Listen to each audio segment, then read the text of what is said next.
Now I'm going to turn the microphone over to Vicky to do the introduction for Professor Weir Soley. Donna.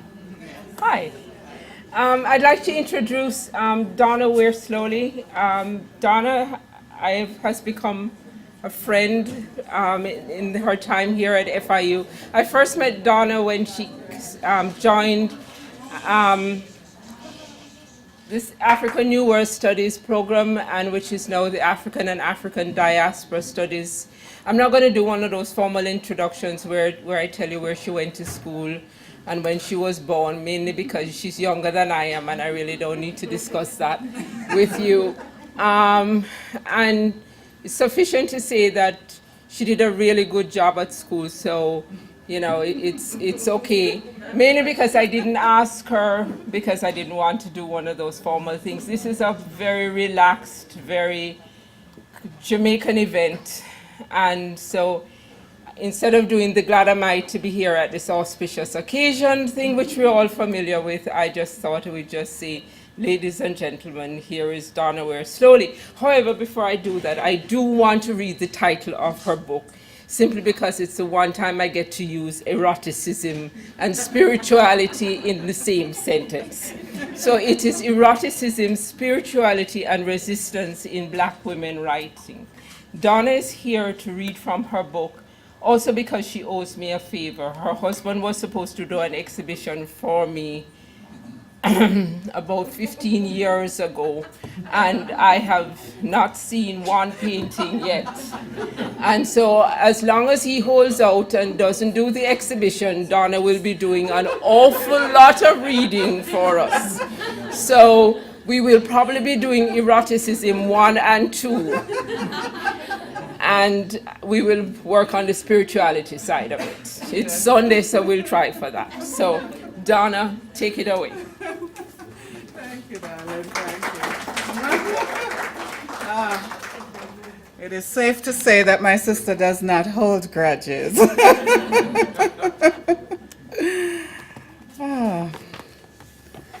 Well, thank you all for coming out. I think that the title of this book bears some setup and some explanation. So I'm going to try to do that for a little while before I read just a short passage from the book. The book is published by University Press of Florida, and I'm analyzing the work of 4 of my favorite writers.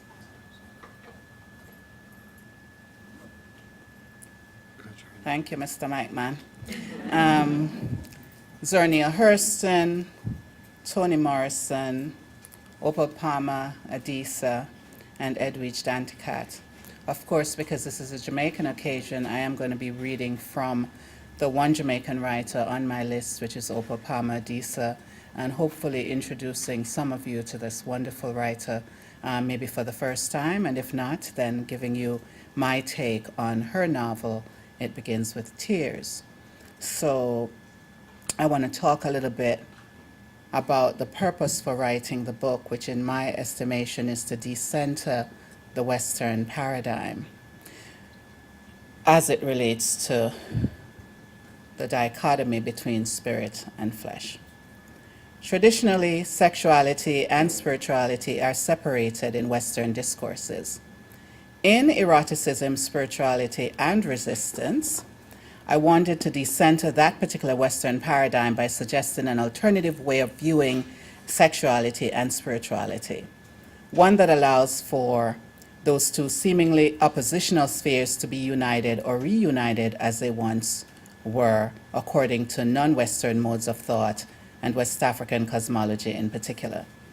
I started with the premise that this separation is problematic, that it causes a kind of disconnect between body and spirit, or put another way, this separation of the sexual from the spiritual creates individuals who are out of balance and are therefore not operating from their highest selves. I began by looking at the way black women as a group have been treated historically in Western discourses. What I found was that black women's sexuality was very much misunderstood by Westerners, especially in the early travel literatures when Europeans first encountered Africans who were appropriately dressed for their climate, but scandalously underdressed to the European eye. If Europeans had trouble with African men who were scantily clad, they certainly did not know what to do with African women who appeared so comfortable walking around with their semi-nude bodies. So European males created all kinds of myths about black women and projected really dangerous fantasies and stereotypes onto them. They mated with orangutans was one such. They were oversexed, and so the males, both the orangutan male and the African male, could not control themselves around black women. One of the unspoken assumptions was that black women were amoral or immoral and were therefore not God-fearing. This was, of course, not true at all, because even though they were not Christians, religion and spirituality were integral to African identity all across the continent, and many Africans' religions recognized the existence of a supreme being as creator. However, that presumption held sway and pretty much shaped how black women were viewed once they came to the New World as slaves, i.e., black women were promiscuous, black women were not pious, black women were not domestic, black women were not submissive to their men. In other words, black women were not real women. It went so far that even the presumed sexual potency of the black man was actually blamed on black women. Black men had to be highly sexual in order to satisfy these lascivious females. European males extended that idea to suggest that white slave masters also could not control themselves around these ungodly, oversexed black females. That same presumption that blacks were too sexual and therefore were not spiritual or religious continued to shape New World discourses around the black subject well into the 20th century, and some might argue, into the 21st. Blacks in general, and black women in particular, were very much maligned as sexual deviants in 19th century discourses. In order to escape this crucifixion, black race leaders, both male and female, demanded that these two spheres be separated. Black women were told to keep their sexualities under wrap so they could avoid being scandalized in that manner. Black women became ultra-religious, devout Christians, partially in response to this denigration. The idea behind this religiosity was that if you were openly devout, your respectability could not be questioned. This repression of black female sexuality extended to the way black women wrote about themselves. Pick up any 19th century and early 20th century book by a black American woman writer, and you will see very little mention of sexuality.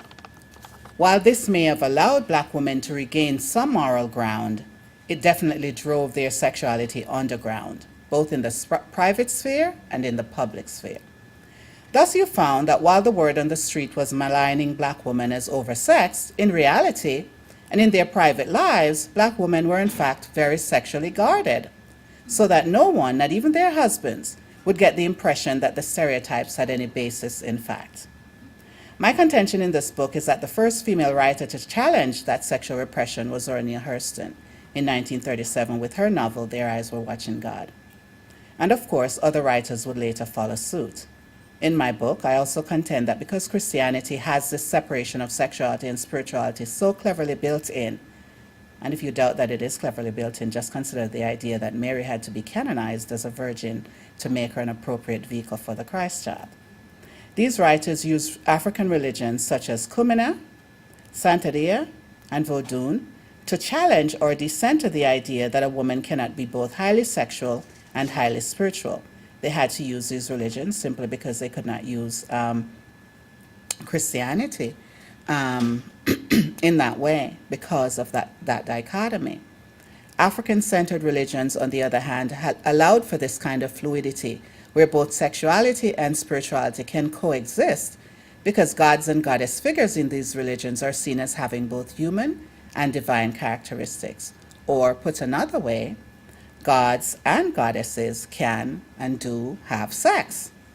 However, the most significant premise of this book is that New World Black women have to learn how to reintegrate their spiritual with their sexual selves if they are to operate at their highest levels.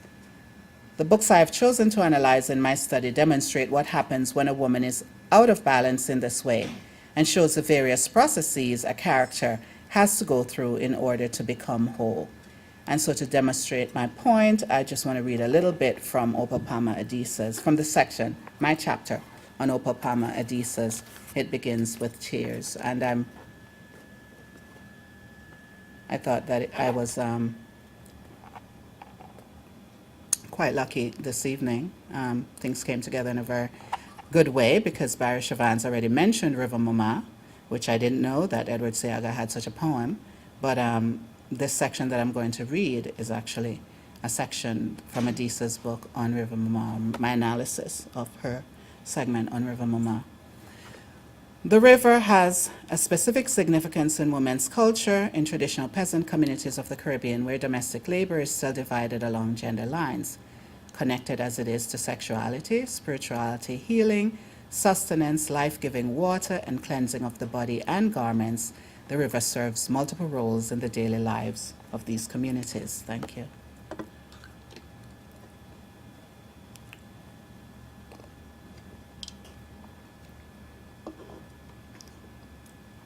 Perhaps the centrality of the river, in rural Jamaican culture is responsible for the survival of one West African female deity in Jamaican mythology.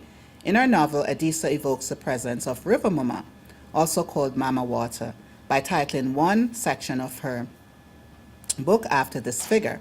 In Jamaican peasant folklore, River Mumma is a mermaid represented with a comb and a mirror, which symbolizes the vanity of the Yoruba goddess Oshun, who is a river goddess. But in Jamaican culture, River Mumma is also conflated with another goddess, Yoruba goddess, Yemaya, who is the goddess of the ocean in Yoruba religion. And Yemaya's colors are blue and white. And so River Mumma is a mermaid, right? She's said to bring good luck in the form of buried treasure to the man or woman who locates her comb, which she loses from time to time. According to Lucy Pradell in African Sacredness and Caribbean Cultural Forms, the realm of water, Yemaya domain, offers water-related creatures in the form of the fairy maid and the mermaid. River Mumma, Manadlo, or fair maid rather, all embody a generous creature, given and possessing fertility and wealth. She appears during the night or at dawn from her sea or river habitat in close proximity to a gold mine. Some think of her as a guardian of such a treasure and point out that the comb she uses to smooth out her long hair was cast from the precious metal. In Opal's book, it begins with tears. River Mumma is represented as both the spirit of the river as well as the physical river itself, doubling as healing, cleansing waters, and a woman, an elder, a leader of great spiritual power. It is to River Mumma that Mrs. Cotton, who is the elder in the village that Adisa constructs, advises the woman to take grace from her, to heal from her insanity. After peppering Monica and almost killing her own daughter with her bare hands, Grace descends into madness. The river was a woman, and when the village woman took Grace to wash off her madness, the river rose up, wetting the banks that had long been dry in this drought season, rumbling and roaring and frothing at the one moaning, "Pepper, pepper, pepper." The older woman, with a wisdom born of experience, feared neither Grace nor the river. They knew they had to help cool the wickedness giddy up in Grace's head, for they had time and time again put aside their own desire for revenge and gone on with living, gone on with forgiving. River Mumma's identification with Monica and the women who represent traditional values is almost total, and she has no desire to help Grace. But in the face of the determination of the elder woman not to redress one wrong with another, River Mumma perfectly models the intersubjectivity on which the survival of the community is predicated. The river frothed at Grace, and it cooled the fire storming in her head.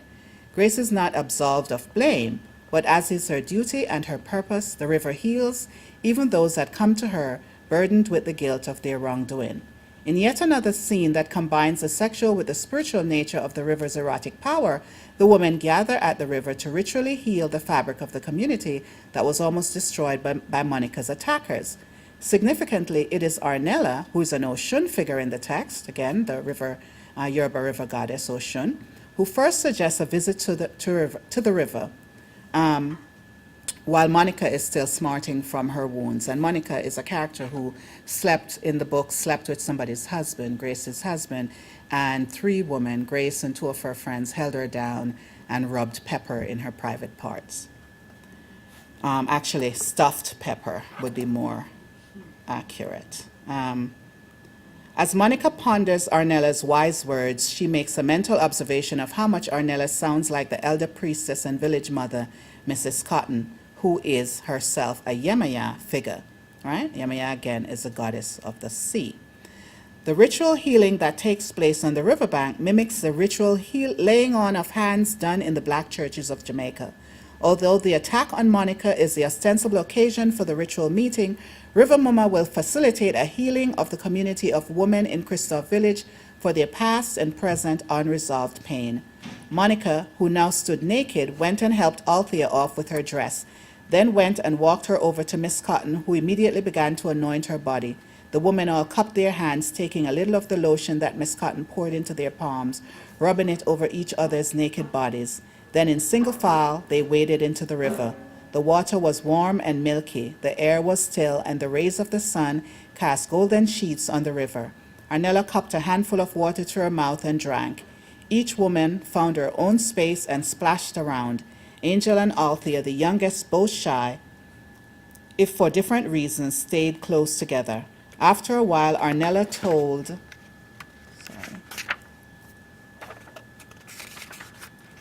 the woman to hush. Each of una must search out una own place in the river. Let her, the river, talk to you so she can soothe una worries. As high priestess, it is Mrs. Cotton, in conjunction with River Mumma, who does the actual laying on of hands. As a priestess in training, this is Arnella's final initiation into her role as spiritual leader. It is Arnella who will inherit the responsibility of female affirmation, protection, and healing in this community after Mrs. Cotton's death. There is no separation of the spiritual and the sexual in this healing ceremony.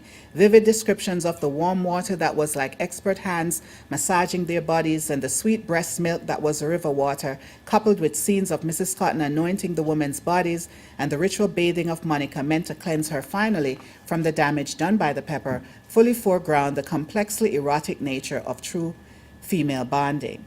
Velma and Dahlia stepped forward. They laid their hands on Monica's left shoulder. With a forceful downward sweep, they pulled off the burden Monica had been hauling around. They rinsed their hands before doing the same thing as at Monica's right shoulder. They ended with a sound so powerful, it thrust their chest forward. Then Dahlia stepped round and positioned herself behind Monica. She pressed her thumbs to the base of Monica's waist, just above her bottom, and Velma cupped the flesh that cushioned Monica's stomach to her pelvic bone. Together they massaged and pressed. Monica's moans were a circle that enclosed the woman, forcing